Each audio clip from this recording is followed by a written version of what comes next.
Well, if you haven't noticed, old BMWs, especially old M cars, are starting to go up in value. Well, let me correct that. They have been going up in value, and I think they're just going to keep going up in value.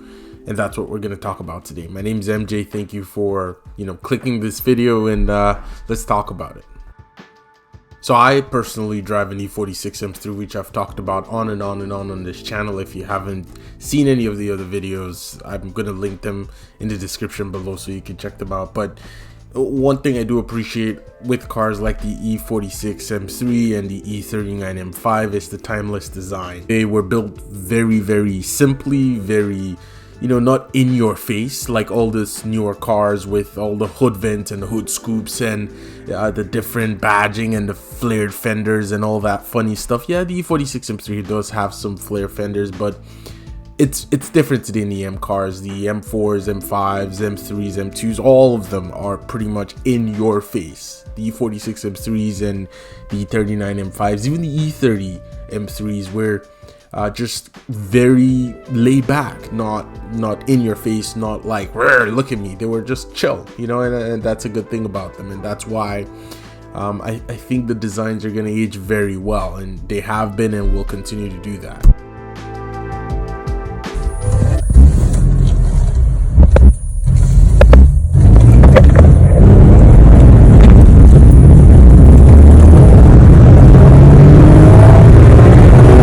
Next up is sound. A lot of people complain that the E46s are a bit raspy and the E36 don't really have that bass tone that the E90s had. Well, the E90 was a V8.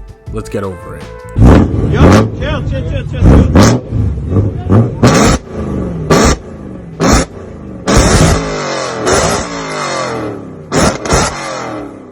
Majority of the newer cars like the F80 M3s and that era of M cars, they have a lot of funny stuff going on. When I say funny stuff, I mean a lot of cabin noise that help the sound in the interior, a lot of designing with the exhaust, which you can do today to older M cars to make them sound a lot better. Granted, not like newer M cars, but they can sound a lot better with the newer exhaust or specialized exhaust or just some sort of modification to make them sound better. But the sounds in the old cars are truly just base car. What you get, that is what the engine's putting out, and that's all you're gonna get. Nothing out of the ordinary, nothing fake, and that's why they're genuine.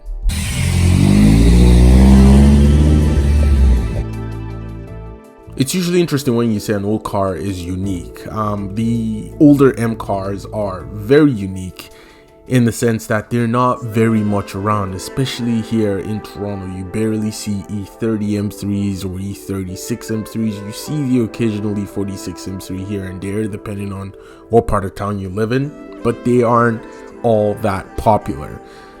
Everywhere you look these days, you can see an F80 M3, F82 M4. The G80 M3s are starting to become more accessible and starting to be seen a lot more often, but less of the E36, the older stuff, E30 and E46 M3s.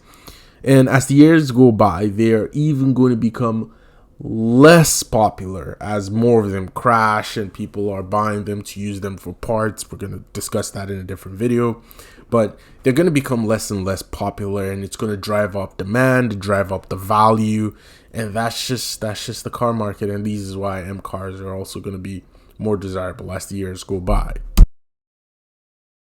If you're in the market for an old M car, the first thing you probably notice, one, they are hard to find, and two, when you do find them, they are probably molested in some way or form. Clean examples are just really, really rare, really hard to find. Low mileage are also very hard to find, which again, I believe is going to drive up the value, because a lot of people who own this car in the past 10 years are people in their either mid to late 20s, early 30s, and just modified the heck out of these things for drifts and track use and gutted interiors and all that stuff. Clean, unmolested examples are getting harder and harder to find, which is just going to keep driving values up even more.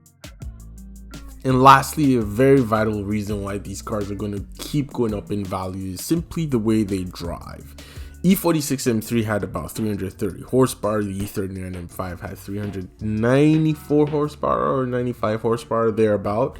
They weren't very quick compared to cars of today coming in at about 550 horsepower and beyond. They weren't quick, relatively slow compared to today's standards. However, you can easily drive them to the limit, enjoy them, roll through the gears in manual transmission, click through all the gears in an automatic or SMG, I should say, and not be afraid because you're just enjoying it. You will still probably be within the highway limit if you're rolling through the gears. You can't do that today in newer M cars. On your second or third gear, you're probably breaking every possible speed limit there is. You're not going to get that same feel of just driving dynamics and drive enjoyability that you did with the older cars, and that's just the reality of it. The sound, the feel, the drive, these all are coming together to make these cars a lot more enjoyable. When you close the door, it clicks on the door, the way everything feels and looks, it's just a different world from when cars were made. And over the years, people are going to be more interested in these cars as they step away from as a step towards more electric cars, more turbocharging high performance cars. These cars are just going to become more desirable. If you have one, keep them close, make sure you do the maintenance, get them very well taken care of. If you're in the market for one, try to find one with a low mileage that was probably unmolested if you can find one, and keep it really good. That's going to be the end of the video today, guys. Thank you so much for watching. Remember to like, comment, and subscribe, and I'll see you in the next one. Cheers.